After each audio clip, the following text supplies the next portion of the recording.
소크라테스의 비결을 활용하라. 사람들과 이야기할 때 그들과 다른 의견을 갖고 있는 문제에 대해 먼저 논의하지 말라. 동의하는 것에 대해서 말을 시작하고 계속 그것을 강조하라. 가능하다면 나와 상대방이 같은 목표를 향해 가고 있으며 단지 다른 점이 있다면 그것은 목적이 아니라 방법이라는 점을 계속 강조하라. 상대방으로 하여금 처음부터 네, 라고 말하게 하고 아니요 라는 말을 가능한 한 하지 않도록 하라. 오버스트리트 교수에 의하면 아니요라는 반응은 가장 극복하기 어려운 장애 요인이다. 일단 아니요라고 말해버리면 자존심 때문에 그 말을 계속 고집할 수밖에 없다. 나중에 가서 아니요라고 대답한 것이 현명하지 못했다는 생각이 들지도 모른다. 그럴 때라도 자존심을 생각하지 않을 수 없게 되는 게 사람이다. 일단 한마디 하고 나면 자기가 한 말을 고집해야겠다는 생각을 갖게 된다. 그렇기 때문에 긍정적인 방향으로 말을 시작하는 것은 무엇보다도 중요하다. 노련한 연사는 시작부터 네라는 반응을 여러 번 이끌어낸다. 청중의 심리 상태를 긍정적인 방향으로 유도해 주기 때문이다. 그것은 마치 당구공의 움직임과도 같다. 당구공을 어느 한 방향으로 쳐보라. 구르는 공의 방향을 바꾸려면 많은 힘이 필요하고 반대 방향으로 보내는 데는 훨씬 더 큰 힘이 필요하다. 여기에서의 심리적인 패턴은 아주 분명하다. 사람이 진심으로 아니요 하고 말하면 그 말 속에는 실은 그 말 한마디 자체보다 훨씬 더 많은 행위가 내포되어 있다. 인체의 모든 기관, 즉 편도선, 신경, 근육 등이 모두 한데 어우러져 거부 상태를 빚어낸다.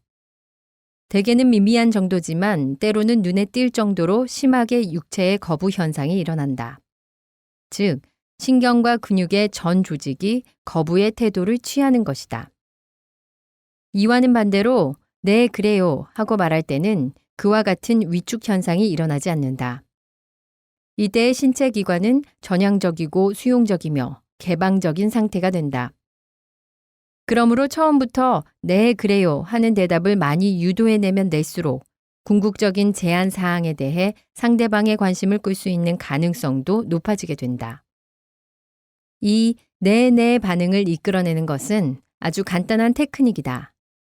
그럼에도 불구하고 사람들은 이 간단한 테크닉을 얼마나 소홀히 하는가? 마치 사람들은 처음부터 상대방의 저기를 야기시키는 것이 자기 중요감을 느끼는 첩경이라고 생각하는 것 같다. 학생은 두말할 것도 없고 고객이나 어린이, 자기 남편이나 아내로 하여금 아니요 라고 말하게 해보라. 이 거센 부정을 긍정으로 바꾸려면 천사와 같은 지혜와 인내가 필요할 것이다. 뉴욕시에 있는 그리니치 세이빙스 은행의 제임스 에버스는 이러한 네 테크닉을 사용하여 하마터면 놓칠 뻔했던 고객 한 사람을 확보할 수 있었다. 에버슨의 이야기는 다음과 같다. 어떤 사람이 계좌를 개설하려고 왔는데 늘 사용하는 양식을 주면서 적으라고 했습니다. 몇 가지 내용은 부담 없이 썼지만 몇 가지에 대해서는 쓰기를 거부했습니다.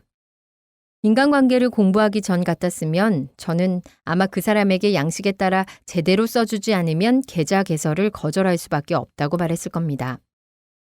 부끄럽게도 사실 이전에는 그렇게 했습니다. 그렇게 잘라 말하면 두말할 것도 없이 기분이야 괜찮죠.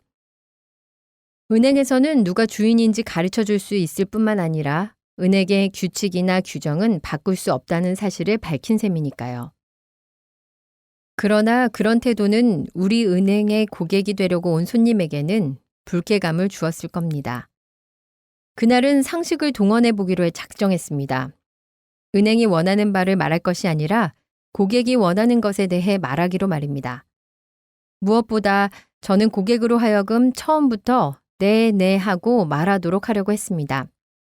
그래서 우선 그 사람의 말에 동의했습니다. 그가 기입하기를 거부하는 사항은 은행에서 꼭 필요한 것은 아니라고 말해 주었습니다.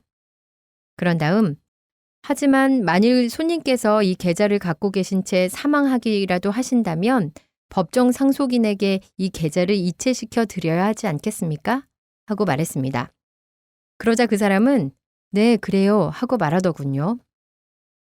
계속해서 저는 손님 사망 시에 상속받을 사람을 알려주시는 게 좋지 않겠습니까? 그러면 손님의 희망사항이 잘못되지 않고 지체 없이 시행될 테니까요. 하고 말했고 그는 다시 네라고 했습니다. 그 사람은 이런 정보를 요구하는 이유가 은행의 편이라기보다는 자신의 이익을 위하는 데 있음을 알게 되자 그때부터 태도가 누그러졌습니다. 그는 은행을 나서기 전에 자신에 관한 모든 사실을 말했을 뿐만 아니라 제 건의에 따라 어머니를 수혜자로 지정하는 신탁 구자를 개설하고 어머니에 관한 질문에도 기꺼이 응답해 주었습니다.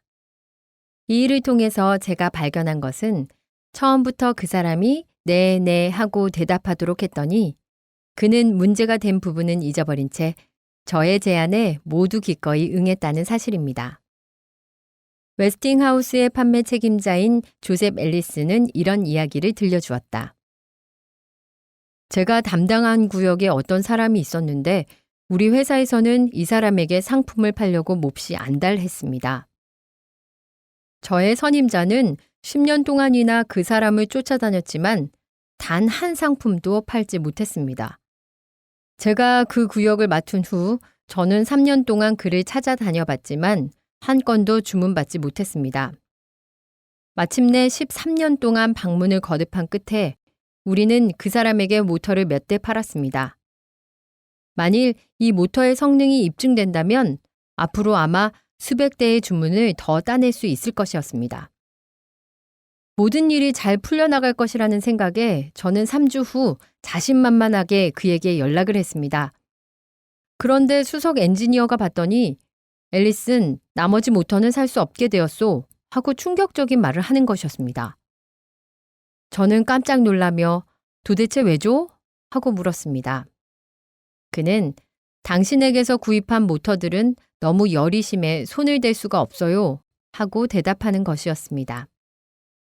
오랫동안의 경험으로 이 상황에서 논쟁해봐야 아무 소용이 없다는 것을 알았습니다. 그래서 네, 대답을 유도해내기로 했습니다. 네, 스미스 씨, 저도 100% 동감입니다. 우리 모터가 너무 가열된다면 그런 모터를 구입하시면 안 되겠죠. 전국 전기 제조업협회에서 정한 표준치 이상으로 가열되는 모터는 구입하면 안 됩니다. 그렇지 않습니까? 하고 물었습니다. 그 엔지니어는 고개를 끄덕였습니다. 최초의 네를 얻어낸 것입니다. 협회의 규격으로는 모터 온도가 실내 온도보다 화씨 72도까지 높아지는 것은 인정하고 있지요? 네, 하고 그가 대답했습니다. 당신이 맞습니다.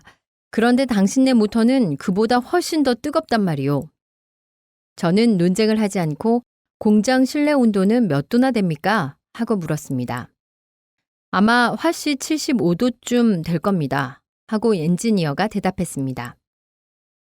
공장 실내 온도가 화씨 75도에 72도를 더하면 화씨 147도가 되겠군요. 화씨 147도인 수도꼭지에 손을 대고 있으면 손을 대지 않을까요? 하고 묻자 엔지니어는 또다시 네 하고 대답했습니다. 그렇다면 그 모터에 손을 대지 않는 것이 좋지 않겠습니까? 하고 제가 제안을 했습니다. 당신 말이 맞는 것 같소 하고 엔지니어도 동의를 했습니다. 잠시 이런저런 이야기를 나누고 났을 때 그는 비서를 부르더니 약 3만 5천 달러에 해당하는 상품을 주문했습니다. 말다툼을 해보았자 소용없는 일이고 상대방의 관점에서 서서히 사태를 파악하여 그 사람으로 하여금 네, 그래요 하고 말하게 하는 일이 사업하는데 훨씬 이롭고 재미있다는 것을 깨달았을 때까지 저는 말할 수 없이 많은 시간과 비용을 허비했습니다. 캘리포니아주 오클랜드에 있는 우리 강자의 스폰서인 에디 스노는 한 가게 주인이 그로 하여금 네 하고 말하게 하는 바람에 그 집 단골이 되었다면서 이런 이야기를 들려주었다. 에디는 활 사냥에 흥미를 가져 활 가게에서 장비를 구입하는 데에 상당한 돈을 투자했다. 동생이 모처럼 집에 놀러 오자 그는 동생을 위해 가게에서 활을 빌리려고 했다. 가게의 점원은 자기네 가게에서는 활을 빌려주지 않는다고 말했다. 그래서 에디는 다른 활 가게에 전화를 걸었다. 목소리가 아주 상냥한 사람이 전화를 받더군요. 활을 대여하느냐고 문의하자 그가 보인 반응은 그전 가게와는 아주 달랐습니다. 그는 정말 유감이지만 형편상 활을 대여해 주지 않고 있다고 말했습니다.